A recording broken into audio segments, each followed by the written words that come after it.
Hello, everybody. Good morning, good afternoon, good evening, good day, tashidele, etc. So before we start, I just want to remind people that if you have questions that haven't been answered, feel free to grab me or one of the organizers or one of the amazing coaches at any time during the practice sessions or in the breakout sessions. Please do that, or you can write the questions into the chat.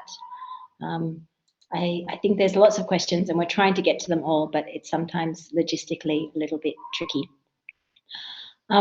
So a show of hands, who found the last practice session successful? Who felt okay about the last practice session? Okay.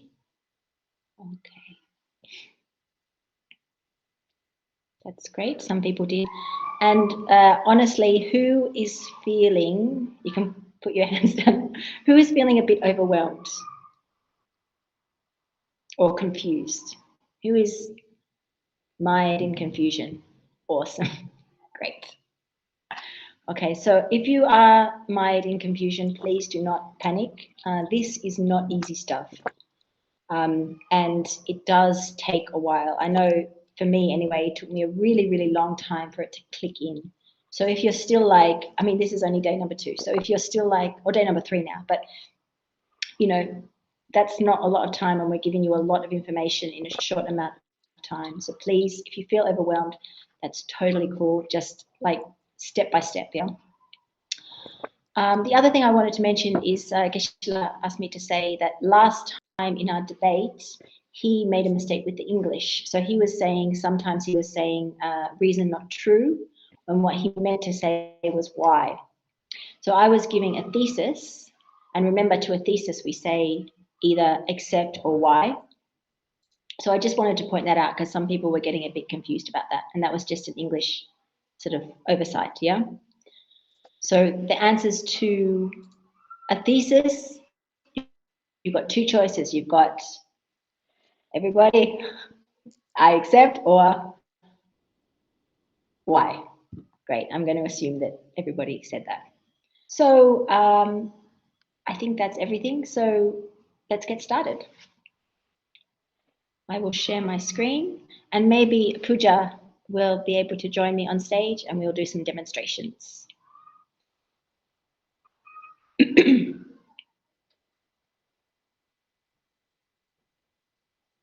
Okay.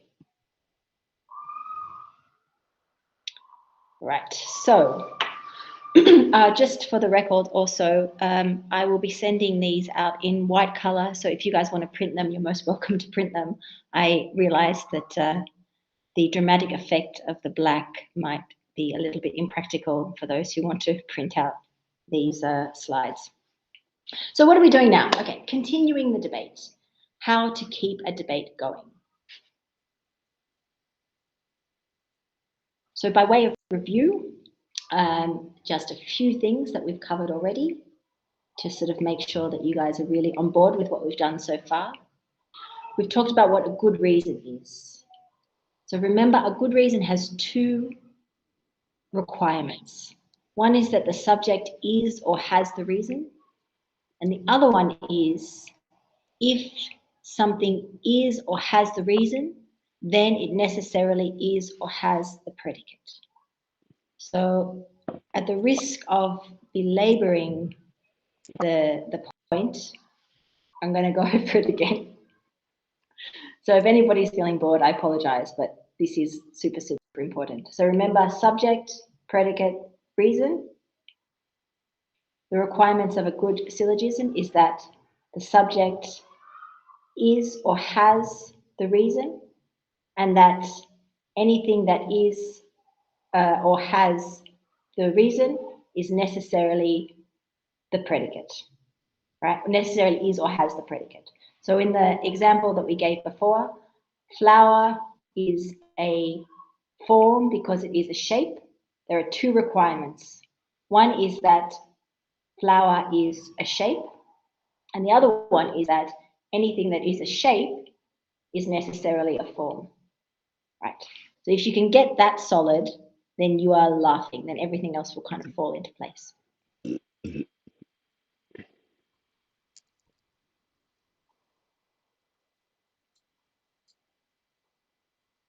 Right. So the next thing by way of review is that we have 4 responses. 4 responses of the defender. So if somebody proposes a thesis, you have 2 choices. You can say, I accept, or you can say why. If the challenger proposes a reason, you have 3 choices. You can say, I accept, reason not true, or no pervasion. So I'm hoping that's going to be a little bit clear.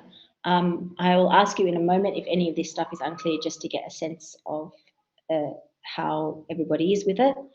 But I'm hoping that's starting to at least to fall into place. And the third thing that we've done so far is we've talked about the difference between pervasion statements and thesis statements. So this is the difference between a challenger, for example, making the statement that, something which is particle-like or composed of particles, take the subject, something which is particle-like or composed of particles, it follows it is the definition of matter. Or if something is particle-like or composed of particles, it follows it is necessarily the definition of matter. And those 2 things have different semantic content. They have different meaning, right? Okay, so maybe you guys could put your hand up if you're okay so far, if those things you sort of roughly get. Okay, excellent.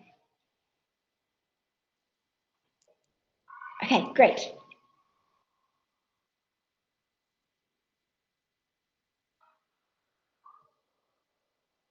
So let's return to what we're doing today.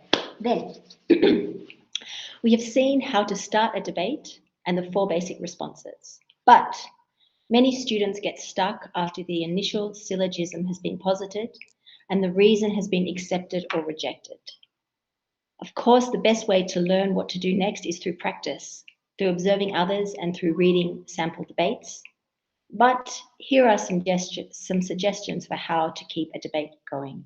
So it often happens, and I've been in this situation many times, that, especially as beginners, we'll get solid on what a syllogism looks like and how to answer it. And we'll get to, reason not established or no pervasion. And then we'll kind of sort of look at each other and be like, so what do we do now? Where do we go from here? So this set of slides is going to be looking at what you can do after you've already, done the first set of reasons. Where can you go from there? How can you kind of explore the field a bit more? Okay, so please refer to the cheat sheet, which has all these extended answers on it, which I believe is in the in the materials. It should be in the materials that were given to you before the program began. And this will be the materials with all the the standing monks and the sitting monks on it. Now, also keep in mind that usually, if you're learning this within the tradition, they won't really go into this stuff. They will just kind of throw you into the debate and you'll learn from other people and you'll just kind of pick it up as you go along. But because we're sort of doing this in a slightly different style, I thought it might be useful to kind of give some possible, paths that people can take. So if you keep that cheat sheet and you can sort of refer to it if you get stuck. So let's try what happens if the defender accepts. So if the defender says, I accept, for example, if I say I'm the challenger and I say to the defender, take the subject a flower, it follows in his form, and they say, I accept, I basically have 3 possibilities. And the first one is ask the defender for a reason. Second one is propose the opposite thesis. And the third one is to propose another thesis. So now Pooja is going to help me, and we're going to have a look what it looks like if, as the challenger, we ask the defender for a reason. And we did this a little bit before in the drill, so this might be a bit familiar. So Pooja, are you there? Yes, I'm here. Okay, so I need Hello, your everyone. lovely assistance. So, will I be the challenger, Pooja? Go ahead. Okay, great. Take the subject, flower. It follows, it is a form. I accept. It is a form because, It is a form because it is an object given over to experience through the eye sensing modality and seen in the domain of visual consciousness. right. So that was me asking the defender for a reason. Okay. The next possibility is to propose the opposite thesis. So if I say take flower, it follows, it is not a form, and they say accept, then I can ask take flower, it follows, it is a form. I mean, whatever the opposite is, yeah? Let's have a look what that looks like. So, Pooja, take the subject flower, it follows, it is matter. I accept. Okay. Take the subject flower, it follows, it is not matter. Why? Because it is not particle-like or composed of particles. Reason not true. Right. So you'll notice there that she said I accept matter, and my next step was to ask if it was not matter. And most of the time, I mean, this is a tricky area, but most of the time, if somebody accepts to something, they're going to have to say why to the negation of that thing. Okay. So, number 3, you can propose another thesis. So, for example, take flower, it follows it is an existent thing. So, I'm asking a different question. So, let's have a look what that looks like.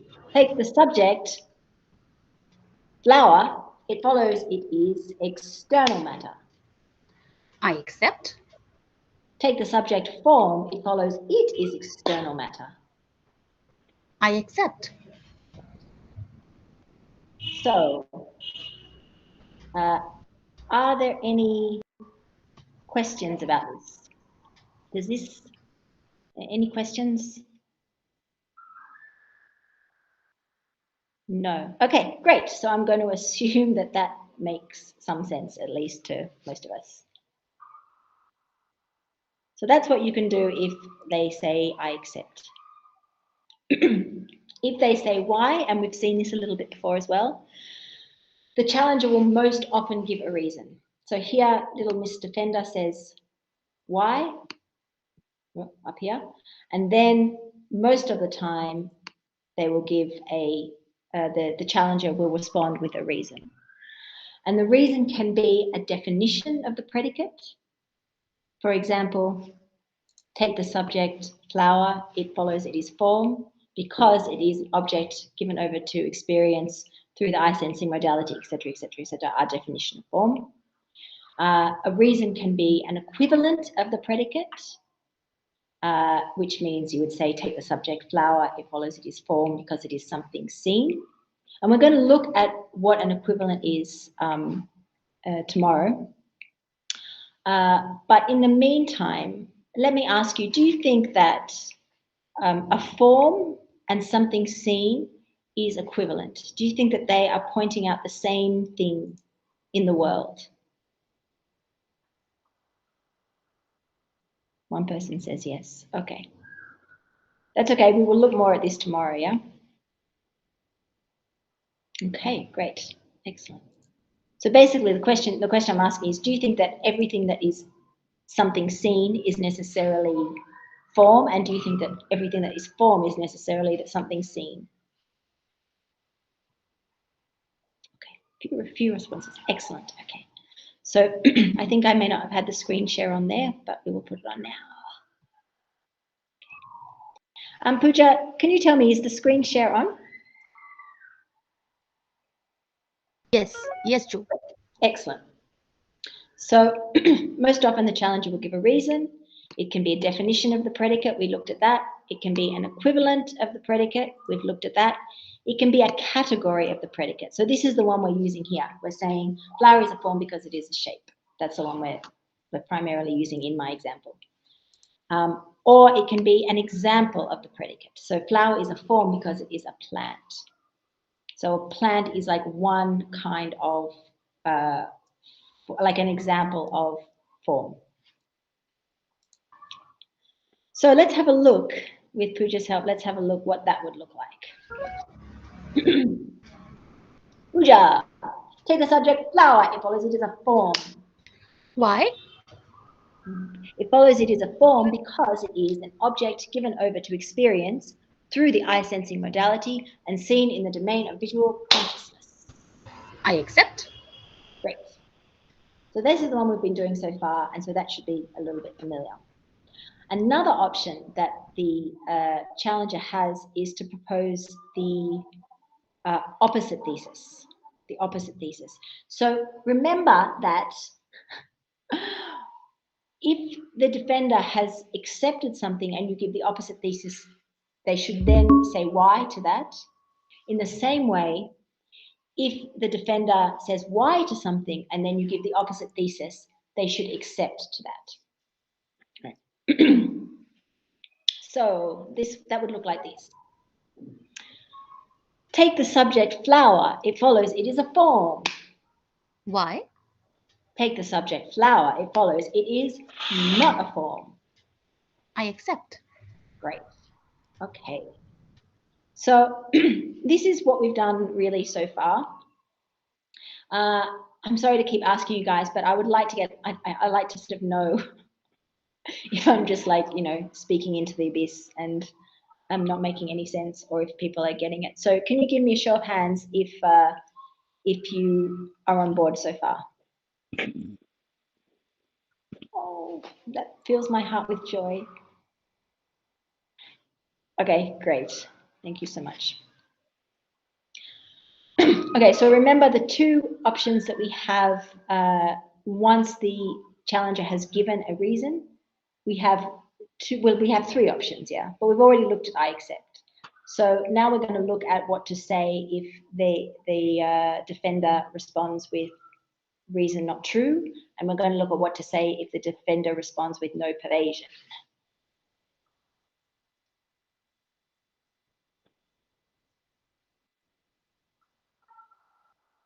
Okay, so now we have the the defender saying reason not true. Reason not true. So the first choice we have is we can, as a challenger, we can confirm what is not true. We can confirm what is not true. And this is a great idea, especially when we are still learning and we want to get clear in our head exactly what it is that the defender has committed to and hasn't committed to, because it is really confusing, right? So if the challenger proposes a flower is a form because it is a shape, and the defender responds reason not true, the challenger may then propose take the subject a flower, it follows it is not a shape. Take the subject a flower, it follows it is not a shape. And that is really what the defender has already agreed to, right? Because you have, if you look at in terms of the three limbs, or the three building blocks, if they say reason not true, it means that they think that the subject, the flower, is not a shape, which is a shape was the reason, and they don't agree, so they think it's not a shape. All right. So that's one possibility. Let's have a look at what that would look like.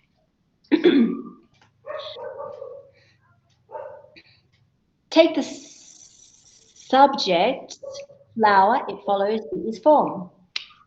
Why? It follows it is form because it is an object given over to experience through the nose sensing modality and smell in the domain of olfactory consciousness. Reason not true. Take the subject flower. It follows it is not an object given over to experience through the nose sensing modality and smell in the domain of olfactory consciousness. I accept. Okay. So Pooja, quite rightly there, had responded reason not true to the reason that I gave. Because the reason I gave was actually, the reason I initially gave was actually the definition of a smell, not of a form. So she noticed that and she realized that a flower is not an object given over to experience through no sense modality and smell in the domain of consciousness. And so that's why she said reason not true. And I wanted to confirm that and make sure that that is exactly what she was saying. So I said, take the subject flower. It follows it is not an object given over to experience with no sense of modality, smell in the domain of consciousness. And she said, I accept. Right. So that's one choice. The second choice is you can ask the defender to confirm the reason. So if you as the challenger, don't want to try and work out what the meaning is and, check it with the defender, you can also ask the defender to be explicit about what they are not accepting. So then you would say, restate the reason. And when you say restate the reason, what you're really saying is, what is the reason that you say is not true? What is the reason that you say is not true? And then the defender would reply something like, a flower is not a shape. Because that's really what they're saying when they say, reason not true to the claim, take the subject a flower, it follows it is form, because it is a shape. So let's have a look at what that looks like. Take the subject, flower, it follows it is form. Why? It follows it is form because it is an object given over to experience through the nose sensing modality and smelled in the domain of olfactory consciousness. Reason not true. Restate the reason. A form is not an object given over to experience through the nose sensing modality and smelled in the domain of olfactory consciousness. Right, so here what I've done is I've asked Pooja to be explicit about what she means when she's saying reason not true. Okay, so once you've done that, in addition to, you can also make a new thesis from the subject and the reason. You can do any of these or you can do all of them, really. It's up to you. So what does that mean? So keeping in mind that when Pooja says that the reason is not true, she's saying that she thinks that flower is not a shape. So then I can make a new thesis from the original subject and the original reason, and I can bring them together into a new thesis and say, take the subject a flower, it follows it is a shape. So that would look like this. Take the subject flower, it follows it is form. Why? Take the subject flower, it follows it is form because it is an object given over to experience through the nose sensing modality and smelled in the domain of olfactory consciousness. Reason not true. Take the subject flower, it follows it is an object given over to experience through the nose sensing modality and smelled in the domain of olfactory consciousness. Why? It follows it is an object given over to experience through the nose sensing modality and smell in the domain of olfactory consciousness because it is a smell. Reason not true. Great. So here, what is most important is this response, yeah? This is where I make a new thesis from the subject and the reason. Okay. So, hands up if so far so good.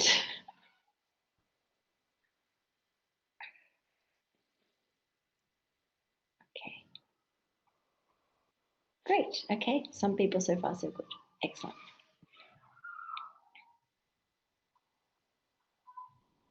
Okay. So the last one we're going to look at is what you can say if the person says no pervasion.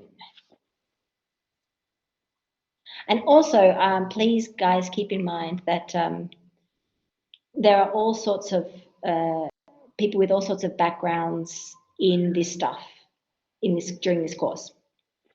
So what we're trying to do is to make sure that there is stuff for people who are absolute beginners, and also to make sure that there is enough kind of interesting juice for people who are a little bit more advanced. So if some of this stuff is just completely goes over your head, don't worry. It's it's part of our sort of process of trying to appeal to different levels and different amounts of experience in it. Okay, so that's if reason not true. And finally, we come to the no pervasion. So one thing you can do if your defender says no pervasion is you can confirm the pervasion. So for example, for the syllogism, a flower is a form because it is a shape. If the defender answers no pervasion, you as the challenger may respond. If something is a form, it follows it is not necessarily a shape. And then the defender should really say accept because they've already actually committed to this. You're just confirming what they've already committed to. So let's have a look what that might look like. So after reason not true, and then after no pervasion. Are you ready, Pooja? Yes, Joe. Excellent. Take the subject flower, it follows it is form. Why? Because it is matter. No pervasion. It follows if something is matter, it is not necessarily form. I accept. Great. So here you can see that, Pooja, could you tell me, can you see my face right now? Yes, I can. Okay, great. So if I hold up the three fingers, then people, I'm not doing it in vain. Okay, so remember what's happening here is take subject flower, it follows its form because it is matter. So the reason is because it is matter. And if Pooja says no pervasion, what she's saying is if something is matter, it is not necessarily form because you're going from 3 to 2. Right. So alternatively, just like in the last one, you can ask the defender to confirm the no pervasion for you. And you do that by saying restate the pervasion. And what you're really asking when you say restate the pervasion is you're asking, what is this no pervasion that you're talking about? And then the defender will reply, if something is a shape, it is not necessarily form. So that's what the defender is really saying when they say no pervasion. If something is a shape, it is not necessarily form. So let's have a look what that might look like. Okay. Take the subject flower. It follows it is form. Why? Because it is matter. No pervasion. Restate the pervasion. If something is matter, it is not necessarily a form. Lovely. Excellent. And then the final thing you can do, I know this is a lot, I'm throwing a lot of stuff at you, but let's see, some of it will stick, yeah? Ask, the final thing you can do is you can ask for an example of the no pervasion. And this is a really good one to keep the debate going. For example, can the defender provide an example of something that is a shape and not a form? Because what they've said is, just because something is a shape doesn't necessarily mean it's a form. That's what they're saying by no pervasion. So you're like, well, if you think that there are shapes that are not forms, then you have to tell me an example of something that is a shape and not a form. Right. So that would look a little something like this. Take the subject flower. It follows it is form. Why? Because it is matter. No pervasion. Posit an example of something which is matter but not a form. Take the subject the smell of roses. Take the subject the smell of roses. It follows it is matter. I accept. Take the subject the smell of roses. It follows it is not a form. I accept. Right. So there we've ascertained that according to Pooja, the smell of roses is something which is matter and not a form. Therefore, it is an example of the no pervasion. It's an example of something which is matter and not form. Right. So, what have we got next? Okay. So, are there any burning questions to those things?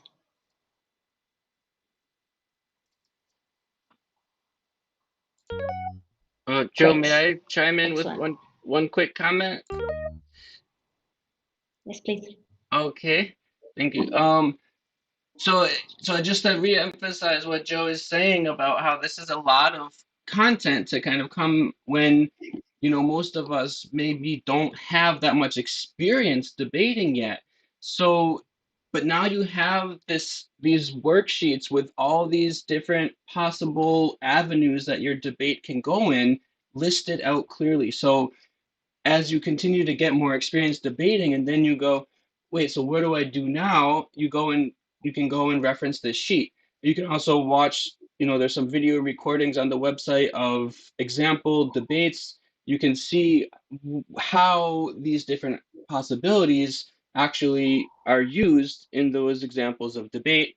And you know, and really just as a reminder or as a piece of advice, those options to have the defender restate when they say the reason is not true, restate the reason. When they say no pervasion, restate the pervasion.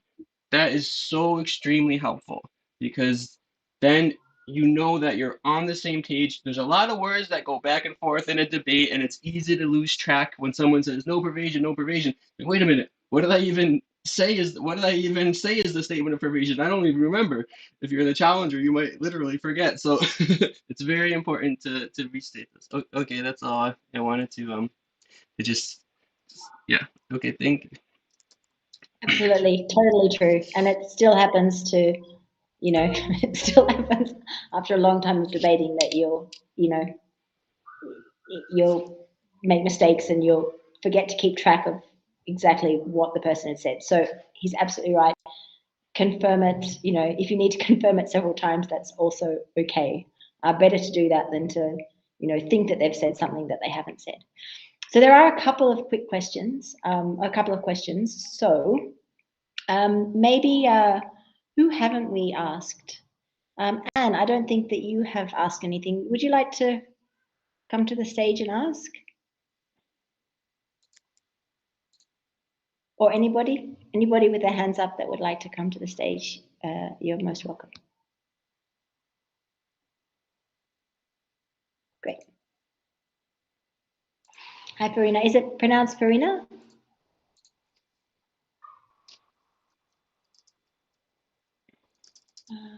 Okay, let's see if we can unmute you. Could you unmute yourself, Farina?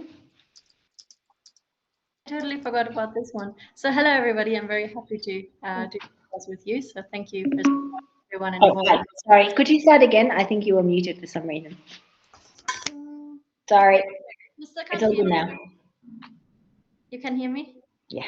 Oh, okay. So first of all, thank you to everyone because I'm really grateful for this course and I think it's an amazing opportunity. So really thank you for everyone involved. And my question is with respect to after the no pervasion. I mean, I got lost all the way, but still I have one particular question which I can at least phrase, which is when we ask for an example for the defender to posit, and then you have this little note that please take in mind the difference between if it is this, it can be that, but if something is this, it does not necessarily have to be that, right? Mm-hmm. So what do I do with that, like, how do you say, what do I do with that information actually in the debate? Mm-hmm. Like, yeah, so what am I looking for in the example? Right. Okay. So, I mean, let's have a look at the example used in the template, yeah? Take the subject flower. It follows it is form because it is matter. And Pooja said no pervasion. So she said if something is matter, it is not necessarily form. And the example she gave for that was the smell of roses. So according to her, the smell of roses is matter, but it's not form. So let's first ask, who thinks that the smell of roses is matter but not form. Put your hand up if you think the smell of roses is matter but not form.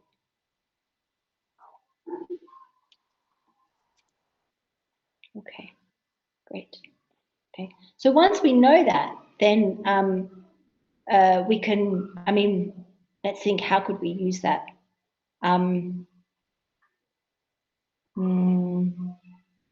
We could then take that example and we could, ask another question about that example. We might want to say, so take the subject, the smell of roses. It follows that it is a smell. And then I guess most people would probably accept to that. And then we could say maybe, where might we go with that?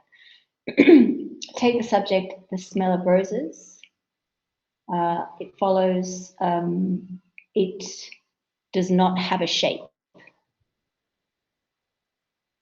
So if I said to you guys, take the subject, the smell of roses, it follows it does not have let's say it is not a shape. So the smell of roses follows it is not a shape. Who would say I accept to that? Okay. Okay, all right. Then I might say, take the subject, the smell of roses, it follows it is not particle-like or composed of particles. And then who would say why to that?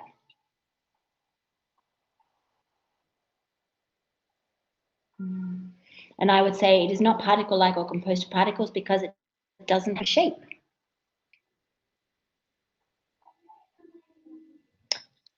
And I've actually done something tricky. I've switched from being a shape to having a shape. I don't know if you guys noticed. But I did that on purpose to try and trick you guys up. So that would be an example of one way that you could sort of use that, because now you know that according to Pooja, she thinks that the smell of roses is matter. So then you could investigate, about that. You also know now that she thinks that the smell of roses is not a shape. So then you could investigate that. Yeah, Daniela? Did you have something to add?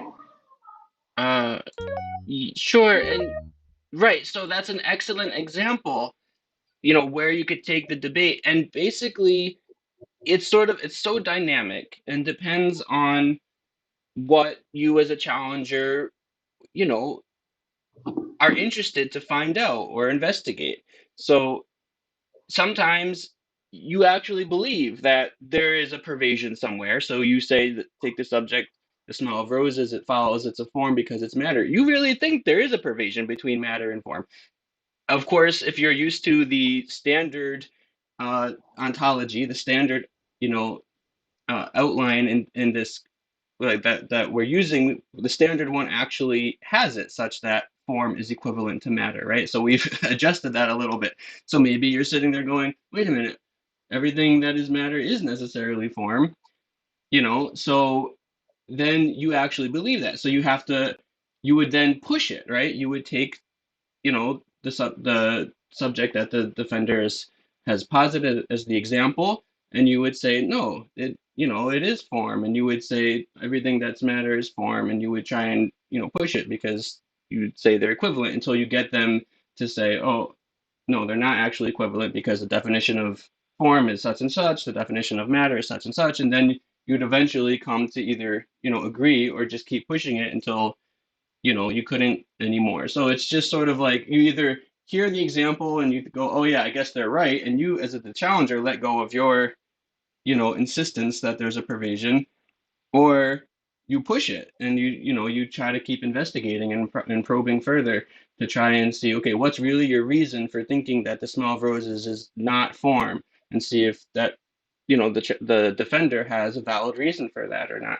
So it just depends. Sometimes the challenger, you get stopped in your tracks when the defender gives a good example, and you're like, oh, I guess you're right. Then just leave it and go and start a new question, right? Or a related question. So there's a lot that's very dynamic. Totally. And examples are one of my favorite things because the definitions and the categories can get quite abstract. But if you ask someone for an example, it's like a real world example. So for me, it's a really good way of like, having somewhere to go, because I can pin them down if they've given an example of something. It's like a concrete thing, right? So lots of more questions, which I hope we can get to. If not, please write them into the chat and we'll get to them after the breakout session. But there's a few more things that I would like to do before we break out. So now just a few little tips for debaters. So the first tip is to keep it light and stay calm. As soon as you stress out in debate, then, well, for me anyway, your mind goes blank. Also, if you take it too seriously, you lose the joy of it. And really, it's just, it's much better if you can come to it with a kind of a good attitude and a friendly attitude, and the attitude of not trying to kind of crush your opponent, and without kind of pride and things. And then, if you have a good laugh about it, then it's a much more pleasant experience, and it makes it much more pleasant for everybody. So keep it light and stay calm would be my tip number one. Try to respond as quickly as possible. So of course, when we're starting out, it sometimes takes a really long time to kind of, work it out in your brain. This, and especially when there's like not in the equation, that complicates everything. And then you're trying to work out if a not elephant is not plant or something. But if you can, respond as quickly as possible, because it gives the debate a better flow. Avoid falling into long explanations. Sometimes long explanations are unavoidable, but if you can, avoid them as much as possible. Like, try to stick as much as you can just to the prescribed responses. Stick with is or has. What do I mean by that? I think we might have mentioned this before. If you say, a flower is a form because it is a shape, you want to use a flower is a form because it is a shape. If you say a flower has a form because it has a shape, you want to keep the has and the has together. So is goes with is, has goes with has. If you switch them around, then the logic kind of slips away. If possible, try to make the subject and the predicate, the subject, the predicate, and the reason that should be different. I've said the subject, object, predicate. I meant the subject, predicate, and the reason. Try to make them different. So if you say, for example, take the subject flower, it follows it is form because it is form, then you're not really going to get anywhere. So technically speaking, you're not really supposed to do that. Or if you say take the subject flower, it follows it is flower because it is flower. It's whatever. Like, I mean, it doesn't really. It's not really saying anything. And the last tip I have here is be prepared. So if you can have the material memorized so that you can say it really fast and it just rolls off the tongue, then that's going to be more beneficial. So a couple more tips for debaters. For the challenger, remember to confirm the defender's position for clarification. So you can always kind of stop and say, restate the pervasion, or restate the thesis, or restate the thing. So you can check with them. You can check in with them just to make sure you got the reasoning right. If the defender contradicts themselves on a minor point, meaning not contradicting their main thesis, then you can give them like a little sa. And then you let them correct themselves, and then you just keep going. If the defender, I don't think I've said it here, if the defender says something that's kind of like a little bit crazy, or, contradicts common sense, well, what do you do then? Well, you can, be a bit cheeky and be like, really? Like, you say that, dark blue is not the color blue? That's a bit weird. You can do that, but still, if they're going to like continue and like, doggedly stick to that claim, then the best way is if you can try and like defeat them by showing an internal contradiction in their view. All right. So the next point for the challenger is please follow the lead of the defender. So if you have all your definitions memorized and you're like ready to go, and then they come in and you say, okay, what's the definition of matter? And they say, oh, matter is something that is hard and pointy or something, I don't know. Matter is something which looks like a cup. And then you have to go with that. And you have to say, okay, the definition of matter is something that looks like a cup. So go with them, go with their definitions. And then you have to prove why their different definitions contradict their greater schema. Keep your debate subject focused. So use the pronoun it to avoid letting the subject slip away. And this is really tricky because often we will have incorrect reasons because we won't be referring, when we give the reason, we're going to slip away from the subject. So example, take the subject, the color of a red cloud. So the subject is the color of a red cloud. It follows it is a primary color, and that is the predicate, because red is a primary color. So where did this red come from? This red is introducing a whole new subject, right? Because the subject was the color of a red cloud. The subject wasn't red, right? So it should be, take the subject, the color of a red cloud. It follows it is a primary color because it, the color of a red cloud, is a primary color. So that's for the challenger. For the defender, avoid contradicting common sense if possible, as much as possible, yeah? And then hold the position as long as you can until you get the final star. Some people, they'll see the mistake that they've made as a defender, and they'll be like, oh yeah, oh, I get it wrong, oh, I see. That's great if you can see it, but keep going, because you want to give the challenger the opportunity to actually, like, bring it home. You can see the freight train coming in the distance and the smoke coming out of the train, but you want to, like, let them work their way to actually making that contradiction and giving the final sum, right? So there's a summary of the responses, but maybe we don't need to go into these because we've kind of gone over it quite a bit. But just for your future reference, there is summary of what the challenger can answer. And then this is the cheat sheet that I was referring to. So if the challenger can give a thesis, and then you have the option of I accept or Y, etc., etc., etc., etc., etc. Have a little look at that. And if you've got any questions about that, please feel free to ask me, but you should have this. And then we were going to do a debate, but I think we maybe don't have time, Pooja, I'm sorry to say. So maybe Pooja and I, we can debate this on our own, and if anyone's interested, they can come and listen. But I would love to get you guys out and debating now.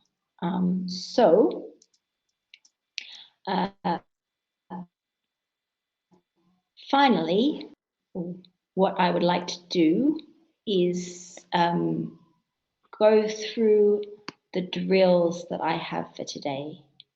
So I hope that you guys already have these drills.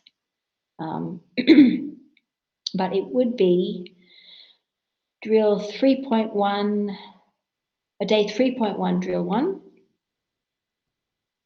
and day 3.1, drill 2. So we will quickly look at those if everybody is not too exhausted. Okay.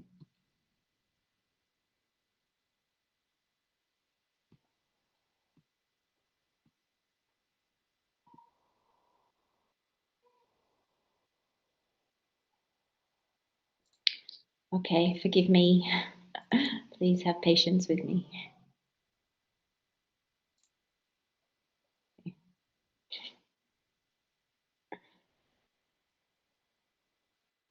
Right, so that's drill 2, this is drill 1. Okay, so in this one, we're going to look at reason not true or no pervasion. So before we looked at just reason not true, and then we looked at just like reason true or not true, pervasion or no pervasion, and now we're going to bring them together and do, you have to decide whether something is reason or not true or no pervasion. And remember that If something is reason not true, it doesn't matter if there is pervasion or not. You don't even look at the pervasion until you have established that the reason is true. So reason not true is kind of, trumps the pervasion or no pervasion. That's the priority, right? And then if the reason is true, then you look at the question, oh, is there pervasion or not? Okay. So for example, Pooja, are you still there? Okay, maybe not. Let's go through. Yes, I'm here, Joe. Okay, great. So maybe we can work on these together. Would you like to ask the questions and I will try to answer? Sure. So have you got day 3.1 drill 1 in front of you? Yeah, we can see that on the screen. Oh, you can see on the screen because I'm screen sharing. Okay, lovely. Okay, should we start? Yes, please. Okay, take the subject of flower. It follows it is interior matter because it is a matter. Okay, so the first question I ask myself is a flower matter? And I think it is matter. So then I'm going to say, is everything that is matter necessarily interior matter? And that I don't agree with. So then I'm going to say no pervasion. Okay, should I move on to the next one now? Yeah, try another one. Let's do it. Number 2, take the subject of flower. It follows it is interior matter because it is an elephant.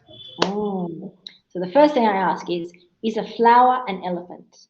And I'm going to say no, flower is clearly not an elephant because I'm not crazy. So then I would say reason not true. Okay, then take the subject of flower. It follows it is an interior matter because it is the ear's modality. So here I would say, first question I would ask is a flower the is modality? And I would say, no, a flower is not the is modality. Therefore, I would say reason not true. Okay, then Okay. take the subject. Let's do one more, yeah? And then I think everyone should have One more. idea. Okay, take the subject, the color red. It follows it is a high shape because it is a shape. Okay, so then I would say, is the color red a shape? And I do not think the color red is a shape. I think it is a color. Therefore, I would say reason not true. So that's the drill 1. And then the drill 2, basically, I'm just giving you guys a thesis and it's up to you to, pursue them at your own will. Okay. Thank you so much, Pooja. Okay, hands up. Who is feeling confident to go out and try some of these exercises? Awesome. I don't know why, but just seeing the hands go up just gives me so much joy. Okay, great. So let's break out for a short while and I will call you guys back in at the end and we can answer a few more questions. Again, please put them in the chat if you have any particular questions that you want answered, especially if you're using a mobile device. Otherwise, please, go have fun.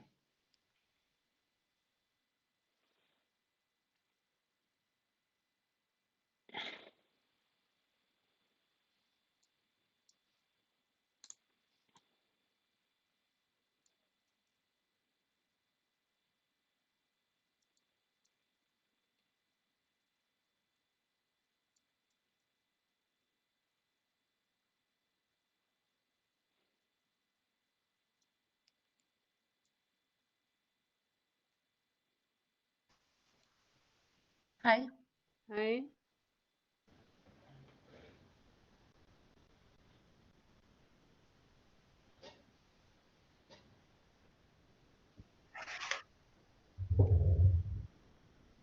Hello.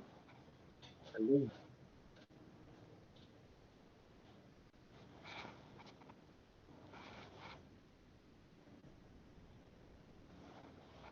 Oh, hello, Kanika. Hi. The two other people, I guess. Sorry? There are to other people as well. Maybe I'll just listen if you don't mind, and have the debate, the practice you guys do, go onto the video recording. That's okay. I will start. It's okay for me. Okay. You want to continue from number 5? Just let me open the. You're talking about drill number 1.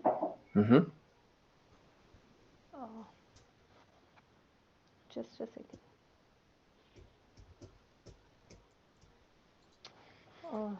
Drill number 1, right? Day 3.1, drill number 1. Yeah. So, do you want to be the challenger or the defender? I can defend. Okay.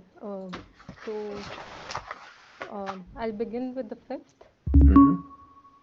Take the subject, the color blue. It follows that it is secondary color because it is a color. I accept. Okay, because. Oh, sorry.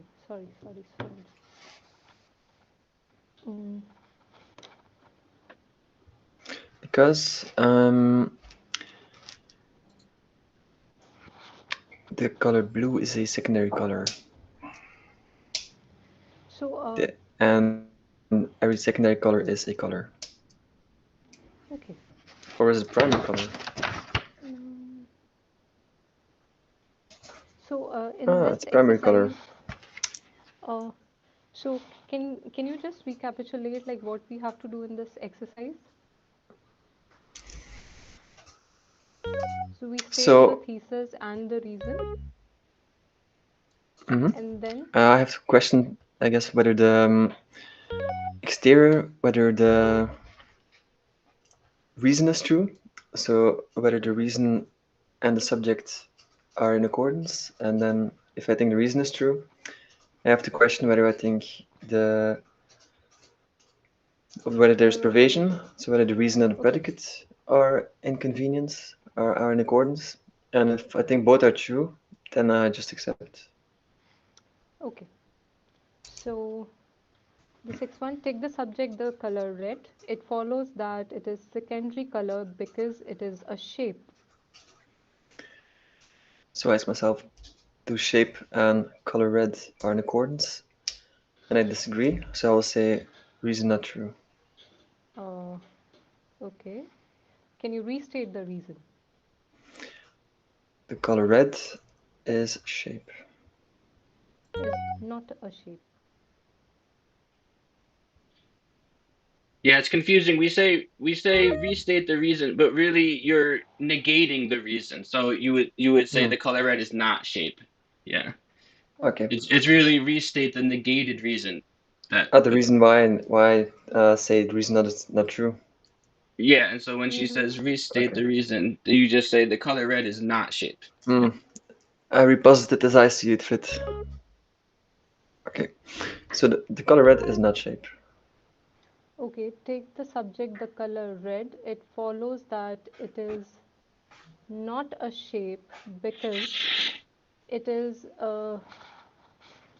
not given to the visual consciousness and eye sensing modality.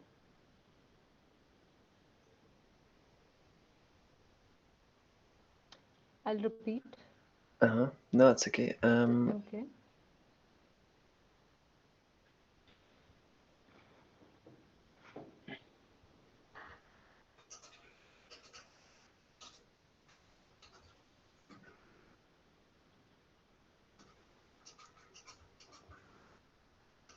Color red is not a shape because it's not given to the eye sensing modality. I'm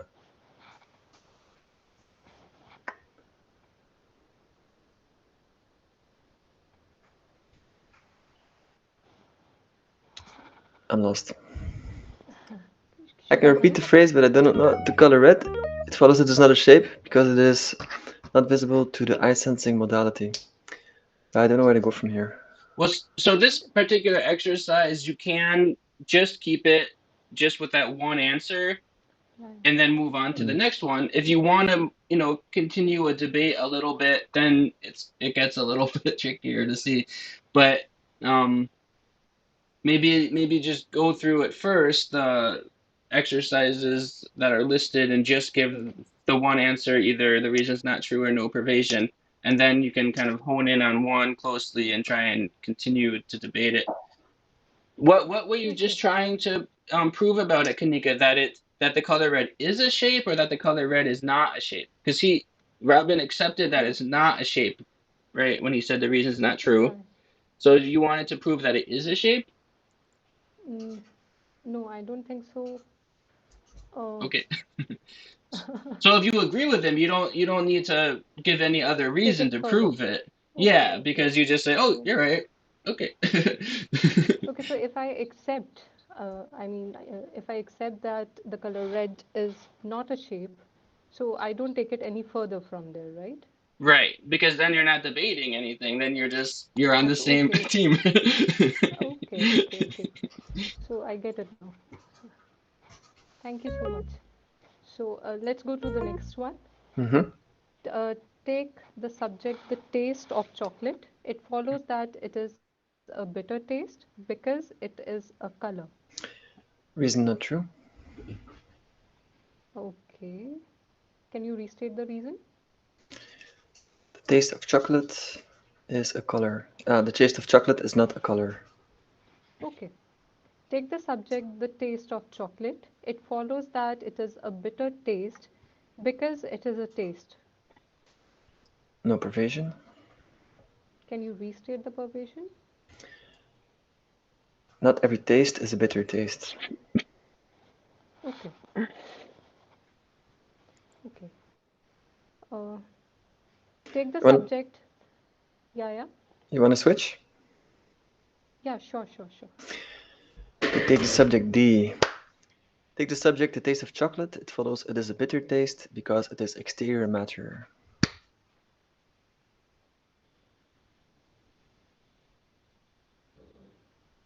No pervasion.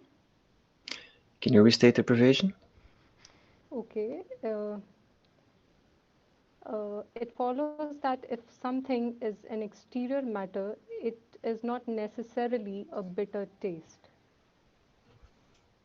I agree. Take the subject, a form. It follows it is a color because it is an object given over to experience through eye sensing modality and seen in the domain of visual consciousness. Okay. No pervasion. Can you restate the pervasion? Okay, it follows that if something is an object given over to experience through eye sensing modality and seen in the domain of visual consciousness, it is not necessarily a color.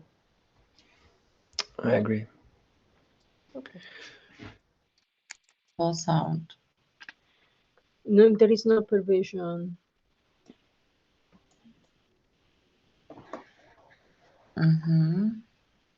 Okay. Take the subject, a lemon. It follows it's a woody smell because it's not a chemical smell. There is no, sorry, it's not a chemical smell. There is no pervasion. Take the subject, the smell of a lemon. It follows it's not a courtesy smell because it's not a chemical smell. Also here there is no pervasion to me. I think should be reason not true. Why reason not true? Because see the difference between 22 and 23rd, it's one is a lemon and is a smell. Lemon is not a chemical smell. But why the smell of the lemon to you is a chemical smell? Sorry. Can you explain to me? Sorry? Why the smell of the lemon should be a chemical smell?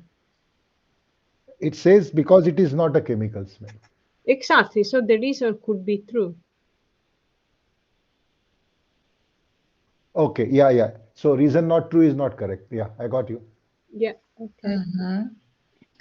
Okay, next, take the subject, the taste of milk chocolate. It follows it's a sweet taste because it's a bitter taste. The reason not true. Take the subject, the taste of milk chocolate. It follows it's a sweet taste because it's a taste. There is no pervasion. Take the subject's ears modality. It follows its interior matter because it's matter. There is no pervasion. Maybe someone want to continue? Or you switch over between two of you. Okay. Take the subject, ears modality. It follows it is interior matter because it is not matter. I ask or No, you, Victoria, you and defender.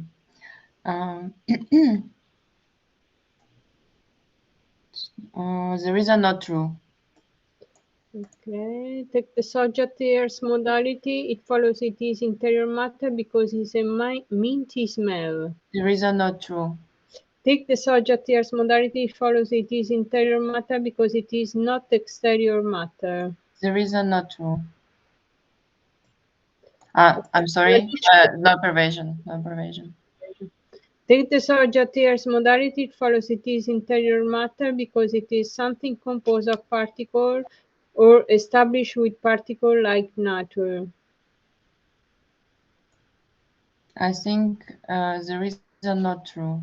Excellent. yes, that's true. Good. Then we go to drill 2. Yeah. 1 minute, I'll get it. Annie and Anne can be now partners. Yes, you can start if you want.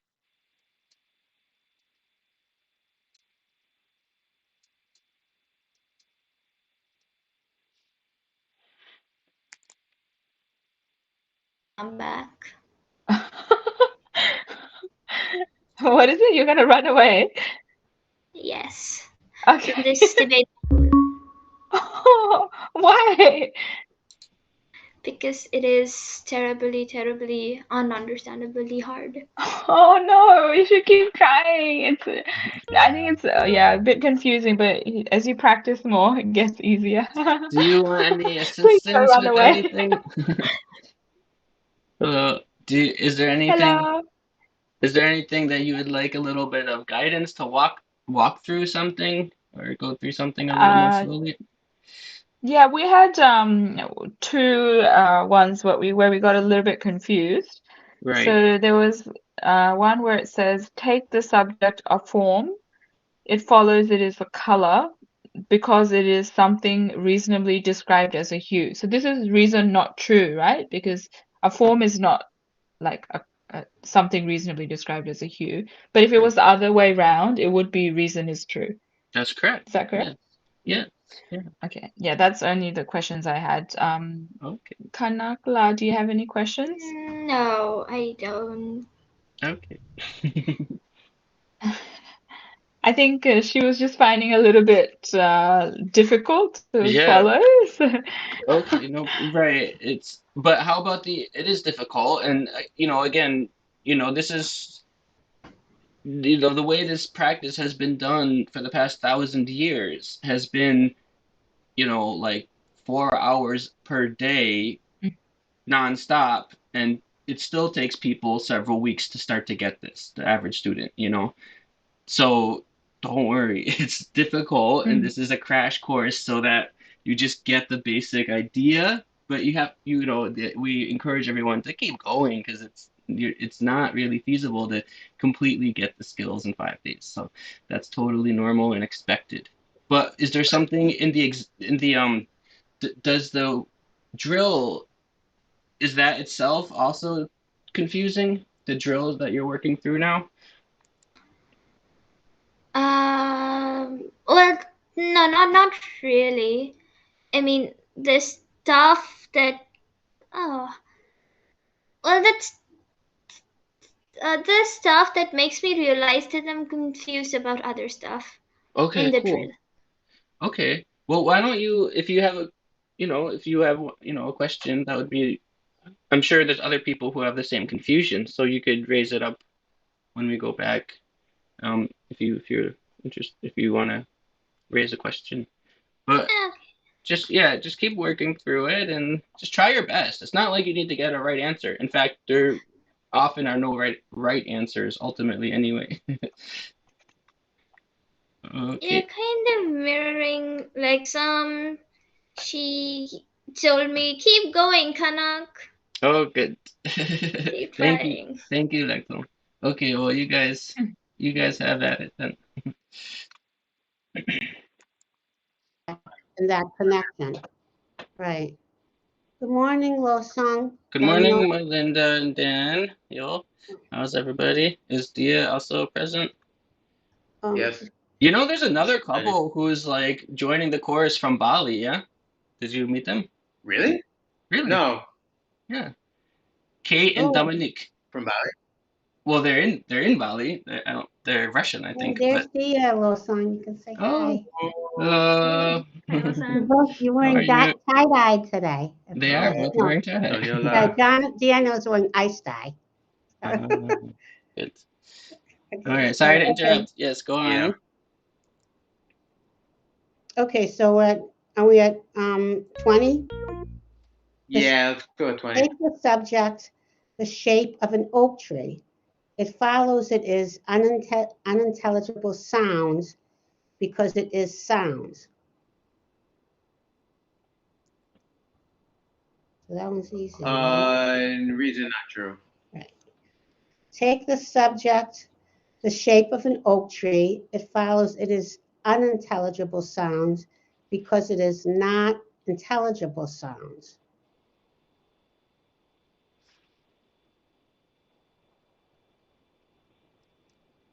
Shape of an oak tree is not intelligible sound.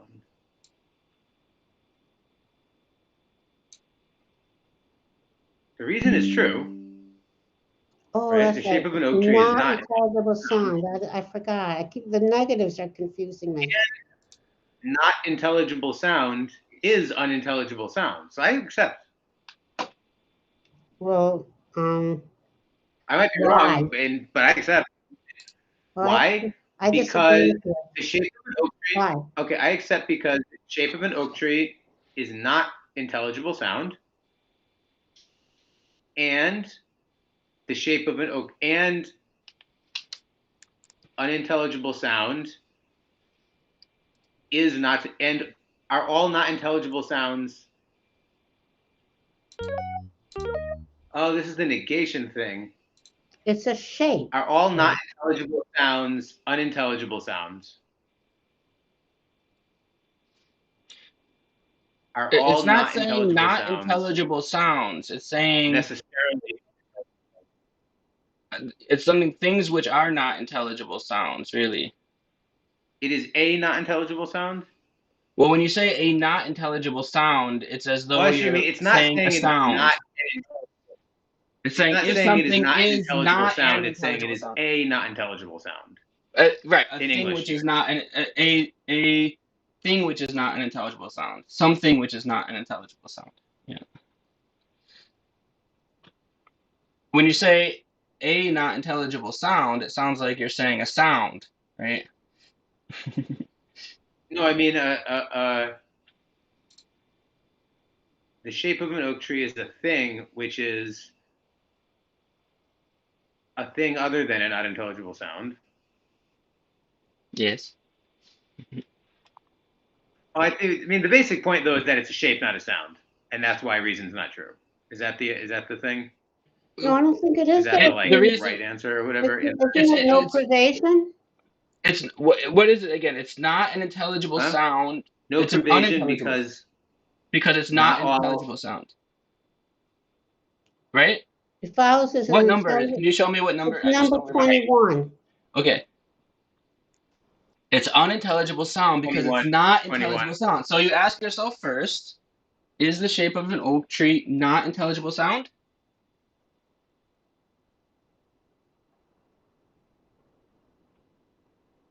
Take the subject, the shape of an oak tree. It follows it's not intelligible sound. Not intelligible. I except it is not Right. intelligible sound. So the reason is shape of correct. poetry. Right. So the reason's correct. Right. Okay. So then you ask yourself, if then something is are not all- intelligible sound, is it necessarily unintelligible sound? Oh, no pervasion. Because there's lots of things that are not intelligible sound that are not unintelligible sounds. So Lo-san, Like a can shape I of ask you quickly, when you have a, when you're questioning the reason, and it's obvious, and it's not, and know the subject and the reason are the same, are correct, then you only look again at the predicate. You don't take the subject into consideration again? Yes, that's right. So you kind of do it separately. First, you say, is the Okay. subject or reason? And you look at the relation between the subject and reason, right? The three subject reason goes first. Then you say, okay, that checks out. Now what's the relation between the reason and the predicate? And then And that's where you is there decide on the pervasion note. or not? You Yeah, don't have to go back and think about the subject anymore. right. You've You solved don't. the subject You issue. solve the subject issue. Got it. Okay. Good Okay, way of thank thinking of it. you. Hey, Dia, come into the frame for a second. I just want to take a quick group photo with all of us together. That would be nice. Are we all there? All friends. Are we all there? What do you mean? Are we? My picture is down here somewhere. No, we see your Am I- picture. You look fine. Your picture's good. I'm not worried about how I look. I just don't understand how you can take a picture of us together. No, I'll just do a screenshot. Okay, screen Hi. screenshot smile. Happy debating, everybody. Okay, thank you. Okay, listen. Okay. Do you want to do the next one, Ron? 22? Oops, my phone just went dead. I'll hold us on a second. Okay, we're on 22, right? Take the subject, a lemon.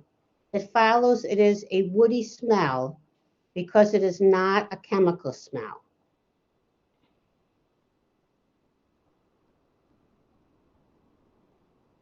No pervasion. Yeah, good. That's what I would have said too. 23, take the subject, the smell of a lemon. It follows it is not a citrusy smell because it is not a chemical smell.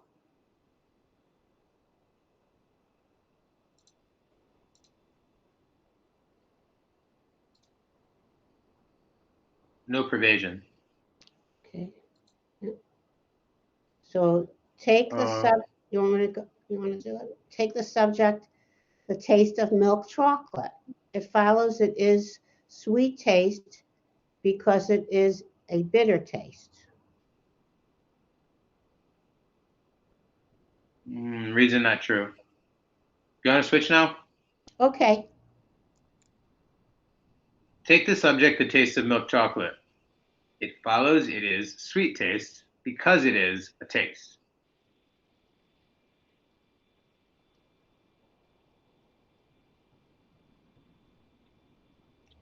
No pervasion. Take the subject, the ear's modality.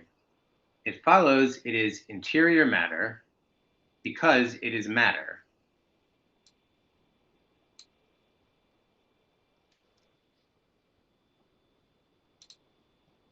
Well, I'm not sure. I would say I accept almost on that one because it is interior. Well, the question matter. here, I think, is. Oh, no, it's not interior matter. That's right. Because it is matter. So no pervasion. But even so, then the question would be, if something is matter, is it necessarily interior matter? Something's matter isn't necessarily interior matter. No. So it's no pervasion. Right, because it could be. Because it could be exterior matter. And also the ear's modality actually is exterior matter. The ear's modality? Oh, I no, don't the understand ear's what interior modality. matter is. The ear's modality is the system of Oh, sensing. that is interior matter. That's interior. That's the only things which are interior interior matter. are Thought the is not sensing matter. modalities. That's right. I'm just getting mixed up by the definitions. Okay. I know, they're confusing. Take the subject. Pardon? All of these examples here are confusing because on this part of the exam and this part of the on this part of the drill, Mom, the theses are actually all correct, but there's something wrong with the reason. Oh, okay. Is that correct? The last 5. Yeah, that's what it says here. The last handful, right? Yeah, that's kind of the trick. Yeah, it's a little bit trickier. So that. Right. Take so I mean, if you were like doing a debate, subject, the ears modality. Take the subject, the ears modality. It follows it is interior matter because it is not matter.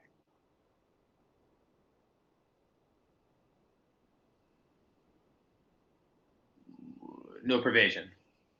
No, I think that's the ear. I think that's the reason it's not true. Isn't it?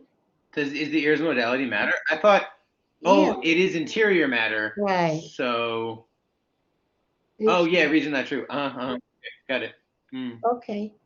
Take the subject. Okay, so take the subject, the ears modality. It follows it is interior matter because it is a minty smell. Okay, well, that's the reason it's not true. The next one.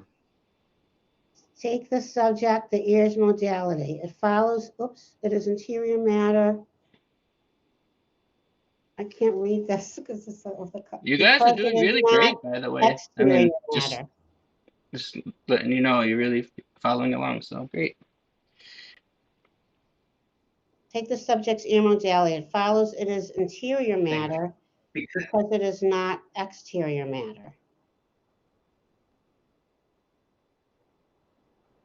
Ears modality is not exterior matter. Well, it follows it is interior matter. Something is not exterior. It is not. No pervasion. Okay. Take the subject ear modality. The last one? Okay. What is the last one? It follows it is interior matter because it's something composed of particles or established with particle, like nature. Something composed of particles or composed of particle-like nature. Reason not true. Okay, good. So you want to go try the next one? Wait, is that right? I think so.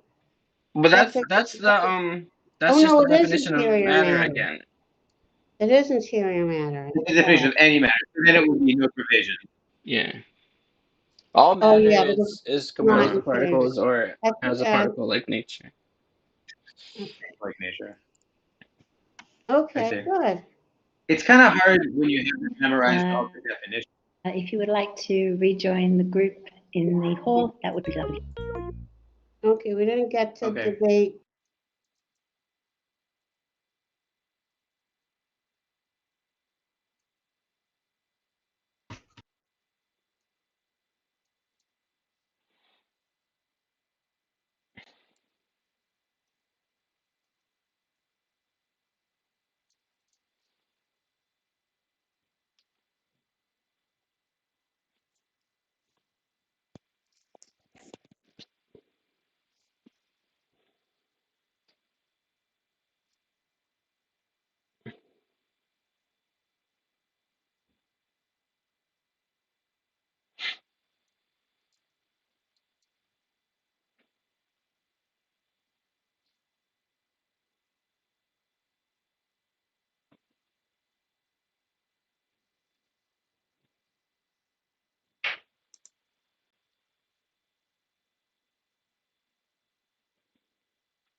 Hello, everybody. Welcome back. Venerable Namjong is going to answer one of the questions that came up in the chat.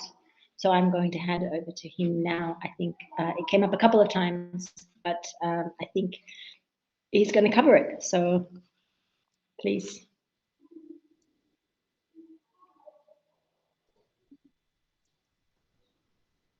Hey, hello everyone. Namaste. Maria Paula had this question that she put in the chat. Could you please say something about what are the differences between it is and it has in the context of debate? Debate, of course. Anyway, so look, we can just keep it quite simple.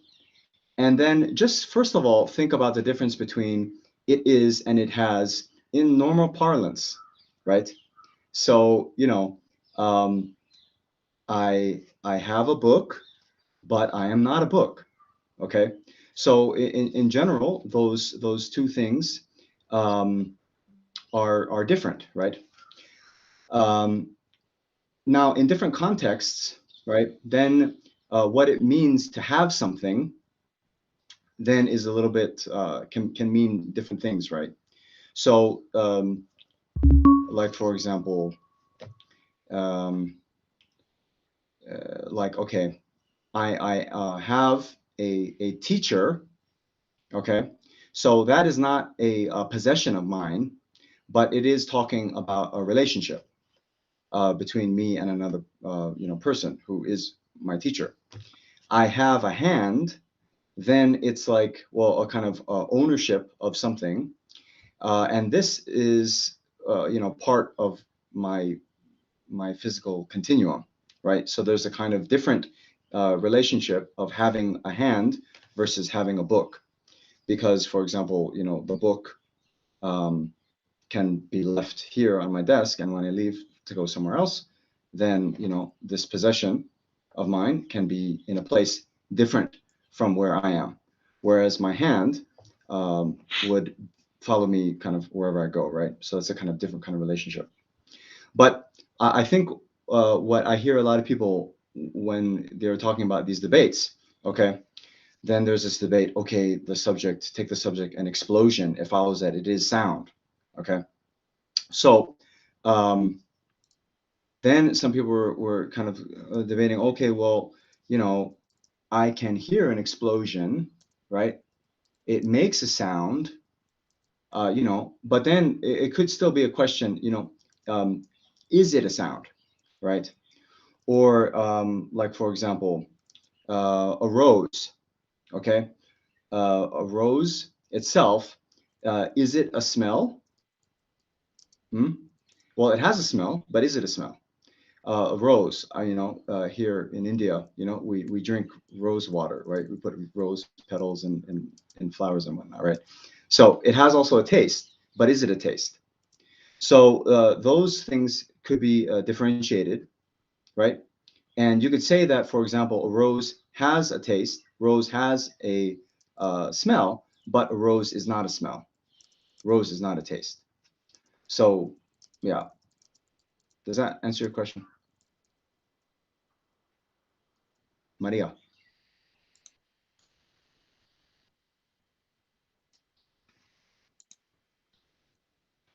Okay.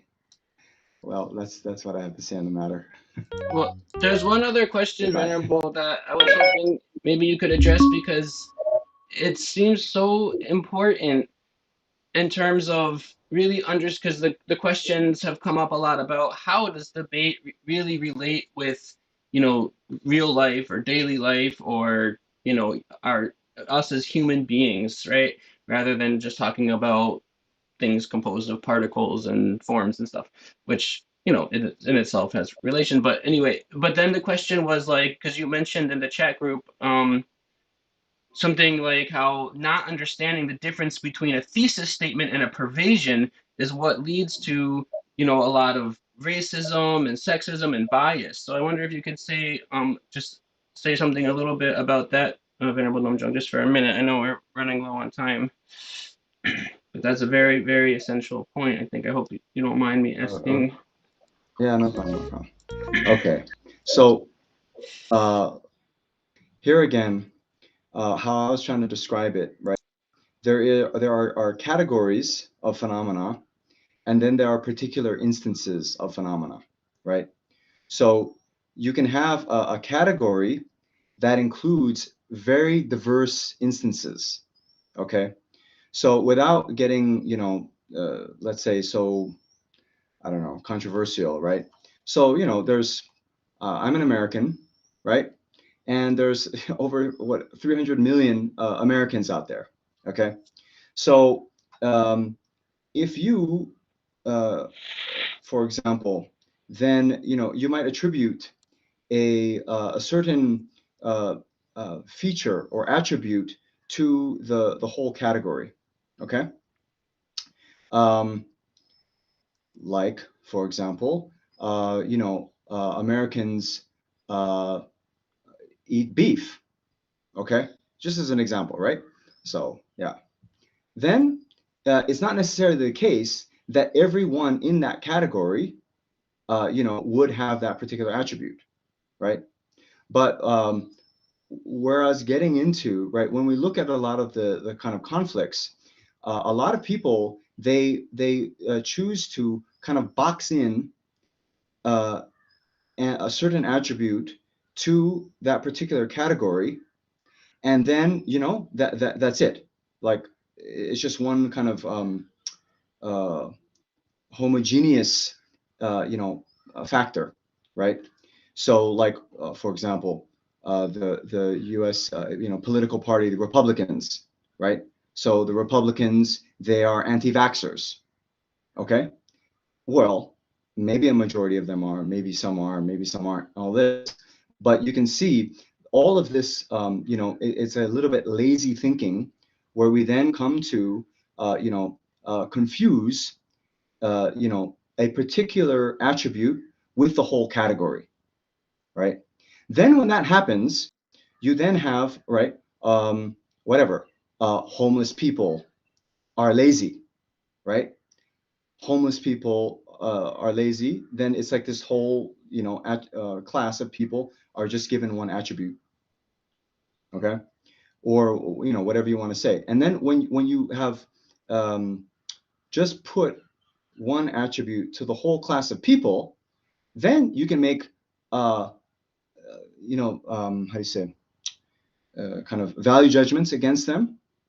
You can then come to be biased and prejudiced against them, and then pursue policies that would harm or favor one group or another. So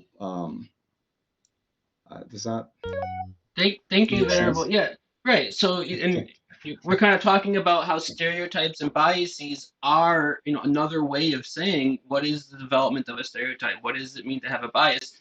You are holding a belief in a pervasion that isn't true. Exactly. And thank you for explaining that. And I know, Joe, please close us out because our time is running up. I'm sorry for Sorry. taking I'm that very time. long. Thank you, Venerable. Yeah, that was great. So we're a little bit over time. So thank you very much for coming. Please come to the next session because Merke will be giving her lecture and it will be very interesting. So I hope to see you guys virtually all there.